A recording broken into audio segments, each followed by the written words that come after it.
Hi friends. இப்போ நம்ம சரகடிக்கு ஆசை பார்க்க சரகடிக்கு ஆசையில் நம்ம ரோகிணி இருக்காங்களே, அவங்க பாலை வேஸ்ட் பண்ணதில் பால் கம்மியாக இருக்கப்பான்னு இவங்க சொல்ல, அதுக்கப்புறம் மாற்றி நீ நானும் குடிப்பான். அதாவது ஃபஸ்ட் நைட் எஃபெக்ட்டுன்ட்டாங்க. என்னடா என்ன சொன்னேன் அப்படின்னு சொல்லி கேட்க, இல்லை அந்த மாதிரி பால் குடிப்போன்னு சொல்ல வரமா, முழுசாக புரிஞ்சுக்காமல் இப்படி பண்ணுறியாமா அப்படின்னு சொல்லிட்டாங்க.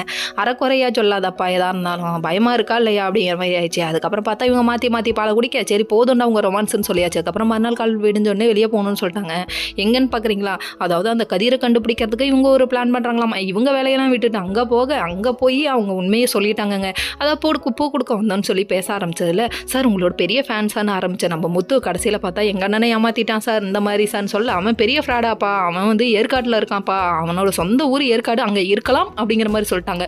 எப்படி வரும் ஆனால் வராது அப்படிங்கிறவங்க, ஐயோ போச்சா 30 லட்சம் நாமமா அப்படிங்கிற மாதிரி ஆயிடுச்சு. சரி அடுத்து இவங்க ஊர் சுத்த ரெடி ஆகிட்டாங்க அப்படிங்கிற மாதிரி ஆயிடுச்சு. என்னன்னு புரியலைங்களா, அதாவது ஏற்காடு பயணத்துக்கு மேற்கொள்ள போகிறாங்களாம். சரி இதெல்லாம் ஒரு பக்கம் இருக்குது. அதுக்கப்புறம் வீட்டில் வந்து விஷயத்த சொன்னாங்க. சொன்னதுக்கப்புறமா எனக்கு ஒரு ஐடியா, அவனோட ஃபோட்டோ இருந்தால் பரவாயில்ல கொஞ்சம் நல்லா இருக்கும்னு சொல்ல, வீட்டில் உள்ள எல்லாரும் மாற்றி பேசிகிட்டு இருக்காங்க. அதுக்கப்புறம் நம்ம மனோஜும் ஒரு பக்கத்து கோவப்பட்டாரு, நம்ம ரோகிணிட்ட நீ எதுக்கு கடலாம் வாங்குறேன்னு சொல்லிட்டு. சரி இந்த பிரச்சனைலாம் ஒரு பக்கத்து போயிட்டுருக்க.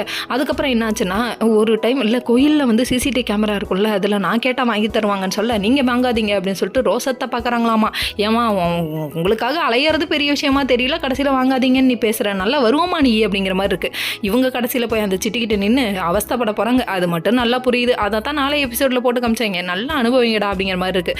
திருட்டு பயலை செய்திகள் தான் சும்மாவா